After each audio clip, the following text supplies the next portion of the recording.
Hablo ahora de la mística y la utopía en el siglo XII. Dos movimientos que, aunque parezcan estar desligados entre sí, sin embargo, hay entre ellos unos lazos muy fuertes. Propiamente hablando, ninguno de los dos movimientos pertenece a la historia de la filosofía, sino a lo que Ernesto Bloch llamó entremundos de la historia de la filosofía, en una obra que lleva ese mismo título. Sin embargo, ambos ejercieron influjos muy fuertes en filósofos de la época y posteriores, como habrá ocasión de ir viendo. El iniciador de la mística, el máximo exponente suyo, en la abadía de San Víctor, fue San Bernardo de Claraval, a quien se le llamó el doctor melifluo por su gran elocuencia. Predicó la Segunda Cruzada y fue, ya digo, el máximo exponente del misticismo de la abadía de San Víctor, movimiento cuyo iniciador había sido Guillermo de Sampó. Por otro lado, se opuso fuertemente, fervientemente, a la filosofía de Abelardo y a su actitud en general. Veremos por qué. San Bernardo utilizó la mística como un arma contra la herejía en la cual, según él, desemboca todo movimiento filosófico tarde o temprano. De ahí que negara el valor de la razón e incluso que negara el valor del hombre mismo, de la naturaleza humana, que está corrompida. Un hombre solamente se levanta por encima de su propia naturaleza en la mística y en la ascesis que precede a la mística.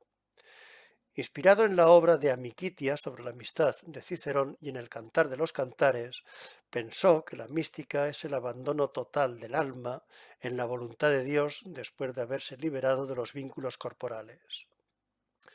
El alma que llega al éxtasis, el supremo estado del proceso ascético, se disuelve en Dios como una gota de agua se disuelve en el vino.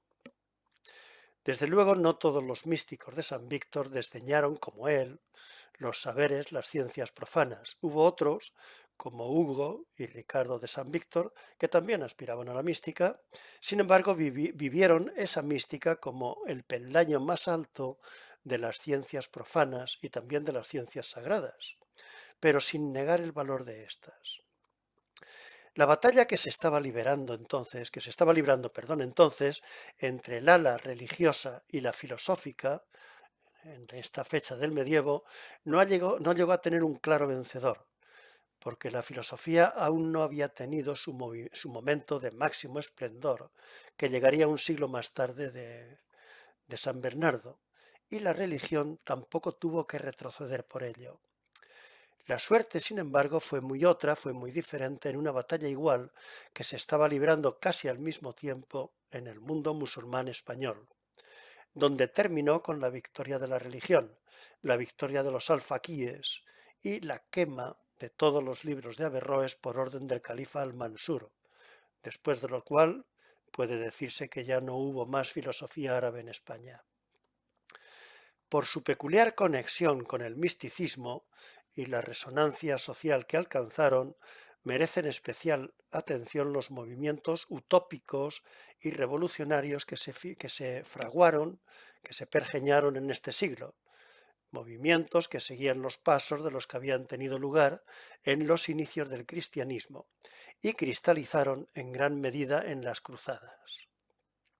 En el siglo XII volvió a florecer el sueño de la profecía escatológica de los primeros tiempos, el sueño de una segunda venida de Cristo que instauraría sobre la tierra, no sobre el cielo, como había pensado San Agustín, un reino de justicia. El sueño se multiplicaría más tarde en una numerosa cohorte de movimientos mesiánicos que llegan hasta el presente. La estructura conceptual de esos movimientos se remonta a la teoría de Orígenes sobre las tres maneras de entender los textos sagrados, que son las siguientes: la carnal, la anímica y la espiritual. La primera entiende literalmente el texto, la carnal. La segunda, la anímica, lo interpreta alegóricamente.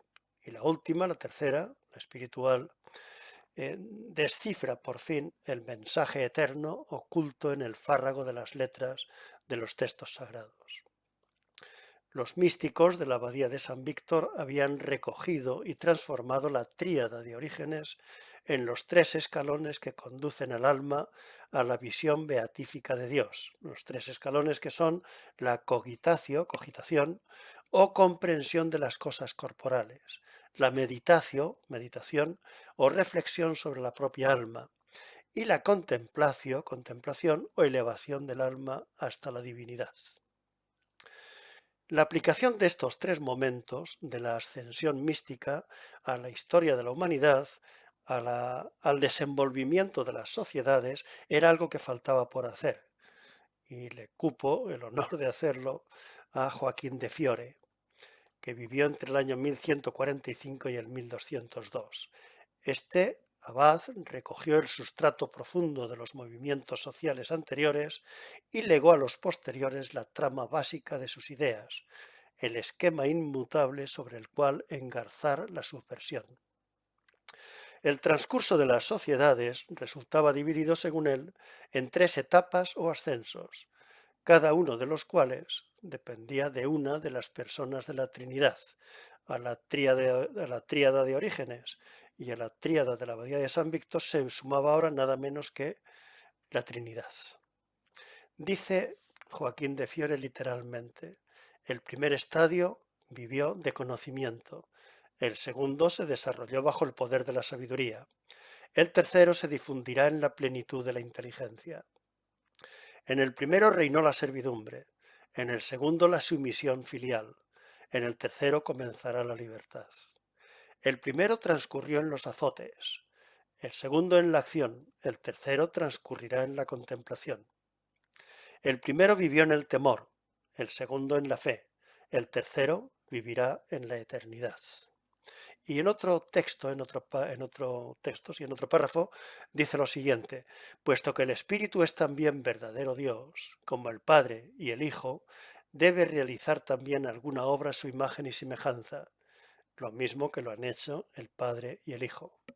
Al Padre había correspondido el Antiguo Testamento, al Hijo el Nuevo, y faltaba un tercer testamento que sería propio del Espíritu Santo.